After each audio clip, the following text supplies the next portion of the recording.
आयोजित इस संकल्प सभा में हमारे बीच उपस्थित झारखंड राज्य के लोकप्रिय जनप्रिय झारखंड टाइगर के नाम से जाने जाने वाले हमारे माननीय मुख्यमंत्री आदरणीय श्री चंपई सोरेन जी, मंच पर उपस्थित सभी माननीय मंत्रीगण, विधायकगण, हमारी राज्यसभा की सदस्य और झारखंड मुक्ति मोर्चा की कार्यकारिणी समिति के सभी वरिष्ठ पदाधिकारीगण और बड़ी संख्या में यहाँ राज्य के विभिन्न जिलों से आए हुए हमारे झारखंड मुक्ति मोर्चा के क्रांतिकारी साथी, हमारे बड़े बुजुर्ग, हमारी माताएं बहनें, नौजवान साथी, हमारे विरसायत भाई बहनें, मीडिया के साथी, आज हम बहुत ही विकट परिस्थिति और विषम परिस्थिति से गुजर रहे हैं। आज एक तरह से कहें तो लोकतंत्र को पांव तले रौंदने का काम केंद्र में बैठी सरकार कर रही है और संविधान को तार तार करने का काम केंद्र में बैठी सरकार नित प्रतिदिन करने का काम कर रही है। और समय रहते अगर हम नहीं जागे तो वो स्थिति बनेगी कि जैसे आज आप यहाँ इस मैदान में आकर और किसी राजनीतिक दल के पक्ष में आप एक सभा कर रहे हैं, आप जिंदाबाद के नारे लगा रहे हैं, इन सभी चीजों से आपको वंचित कर दिया जाएगा।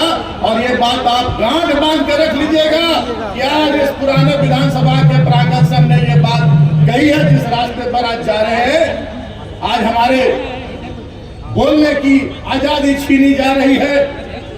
अगर हम कुछ राज्य में, देश में जो स्थितियां बनी हैं, जिस तरह से काले कानून लाए जा रहे हैं और हम उसके विरुद्ध अगर आवाज उठाते हैं तो हमें ईडी, सीबीआई, इनकम टैक्स का पहले भय दिखाया जाता है और जब उनके सामने झुकते नहीं हैं तो फिर झूठे मुकदमों में हमें जेल की सलाखों के पीछे डाल दिया जाता है। ये क्या लोकतंत्र है? लोकतंत्र में कहीं से भी ये उचित है? आज क्या गलती थी हमारे माननीय पूर्व मुख्यमंत्री की? चिल्ला चिल्ला कर उन्होंने कहा था कि कोई भी सबूत है तो जनता को दिखाने का काम करो। आप सभी जानते हैं कि कोई भी जमीन जिस केस में इन्हें जेल भेजा गया है, सभी लोग यहाँ किसान हैं, सभी इस राज्य के नागरिक हैं। आप सभी ने भी कभी कट्ठा, दो कट्ठा, एक दूर, दो दूर जमीन खरीदा होगा, उसके लिए प्रक्रिया होती है और उसके लिए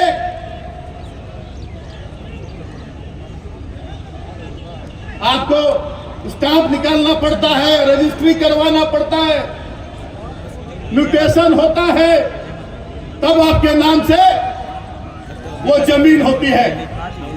लेकिन यहां ना खाता है ना बही है, ईडी जो कहे वही सही है। ऐसे चलेगा देश? ऐसे चलेगा राज? तो भगवान ही मालिक है हमारे लोकतंत्र का।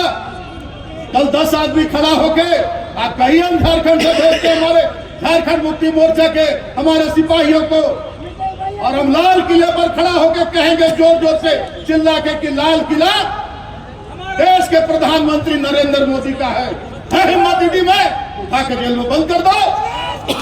हम कहेंगे इंडिया गेट अमित शाह का है, अमित शाह का है इंडिया गेट, ईडी उठा के जेल में बंद कर दो। आप सिर्फ इसका फायदा उठा रहे हैं कि झारखंड हमारा एक आदिवासी राज है और यहाँ पर आदिवासियों के, यहाँ के मूलवासियों की आवाज दबाने की साजिश कर रहे हैं। लेकिन सुन लो, केंद्र में बैठी सरकार, ये वही आदिवासी है, ये वही झारखंडी हैं जिन्होंने अंग्रेजों के दांत खट्टे किए थे।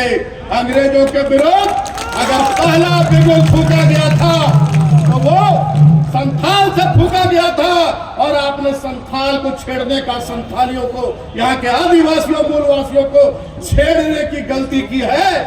और यही झारखंड से उठी हुई आग आपके ताबूत की अंतिम कील साबित होगी। 2024 में जनता को सत्ता से उखाड़ देने का काम करेगी। जिस तरह का आपने एक मां का लिया है, एक बाप का लिया है, एक पत्नी का लिया है, मासूम बच्चों का लिया है, और पूरे झारखंड की 3.5 करोड़ गरीब आदिवासियों का लिया है। जब दिसंबर शिबू सोरेन जी के सुपुत्र जिनके अंदर उसका खून दौड़ रहा है, जब लोगों को सर्जन पेंशन देने लगे, आवास देने लगे, कूलो झालो योजना का लाभ देने लगे, सावित्री भाई कन्या समृद्धि योजना का लाभ देने लगे, हमारे आदिवासी नौजवानों को जो कभी सपने में नहीं सोच सकते थे कि हम विदेशों में पढ़ाई करने के लिए जाएंगे, बिना एक पैसा लगा उनको विदेशों में पढ़ाई करने का, फिरने का काम करने लगे। आज यहाँ 75% स्थानीय निकायों में, स्थानीय जो हमारे उद्योग धंधे हैं उसमें 75% स्थानीय लोगों की नियुक्ति का प्रावधान करने लगे। रोजगार सृजन योजना का उन्होंने निर्णय लिया। तब ये सारी बातें केंद्र में बैठी सरकार को उनके कलेजे पर सांप लौटने लगा कि अब तो झारखंडी जाग जाएंगे, अपना हक अधिकार अब छीन कर लेंगे। और उनका जो सपना था कि इस राज्य को सोने की चिड़िया की तरह, जैसे अंग्रेज आए थे और यहाँ लूट खसोट कर सारा यहाँ का खनिज, यहाँ का धन दौलत, यहाँ का मसाला सब लूट कर ले गए, वैसे ही यहाँ के लोगों को हम लोग विस्थापित कर देंगे और यहाँ हम लोग अपना साम्राज्य बनाएंगे। जो उनके अडानी अंबानी जैसे लोग हैं, ये तो मैं कहूंगा, मुझे कहने में चाहे केस हो या मुकदमा, इस देश को 4 गुजराती मिलकर लूट रहे, एक मोदी, एक अडानी और एक अंबानी, ये 4 लोग इस देश पर कब्जा करना चाह रहे हैं। और ये हम लोगों को झारखंड से बिगुल फूकना होगा, और ये इनकी साजिश, इस देश को गुलाम बनाने की साजिश, और इस देश को, इस राज्य को हक और अधिकार दिलाने वाले लोगों को जेल भेजने की जो इनकी साजिश है, ये साजिश नाकाम करनी होगी। आप लोग एक बार सभी लोग हाथ उठाकर बोलिए, जेल का फाटक टूटेगा, जेल का फाटक टूटेगा, लोकतंत्र की हत्या नहीं चलेगी, हत्या नहीं चलेगी, संविधान को बर्बाद करना बंद करो, संविधान को तार-तार करना बंद करो। समय की कमी है, बहुत कुछ कहना है, और हमारे माननीय मुख्यमंत्री जी भी अभी विस्तार से आपके बीच बताएंगे। हम इतना ही कहना, खाली 1-2 लाइन बोलकर अपनी बात को समाप्त करेंगे कि सभी लोग, सभी जाति धर्म के लोग ये कहते हैं कि हमें ईश्वर ने पैदा किया, ईश्वर ने हमें जन्म दिया, चाहे अल्लाह हो, चाहे यीशु मसीह हो, चाहे हमारे सिंह गोगा हो, चाहे हमारे भगवान राम हो, चाहे माँ दुर्गा हो। लेकिन ये नई चीज इस देश में सुनने को मिल रही है कि भगवान को मोदी जी लाए, राम भगवान को मोदी जी ले आए। हम लोग सब जानते हैं कि हम सब लोग को राम भगवान लाए, और कोई जनता नहीं बोलता है कि जो भगवान, जो राम लला को लाएगा हम उसी को लाएंगे। लीजिए ना, बात कर लीजिए। ये लोग इस तरह से भ्रमित करके बात कीजिए ना, आपका वोट लूटकर और इस देश को लुटवाना चाहते हैं। हेलो, आप अगर रामलला को ले आए हैं, धन्य है आप, ईश्वर से भी बड़े हैं आप, भगवान से भी बड़े। अच्छा दे दे रहे हैं आप, काट तो आप पहले तो दिए थे, फिर दे दे रहे हैं, ठीक है। जब भगवान से भी बड़े हैं तो नीरव मोदी और ललित मोदी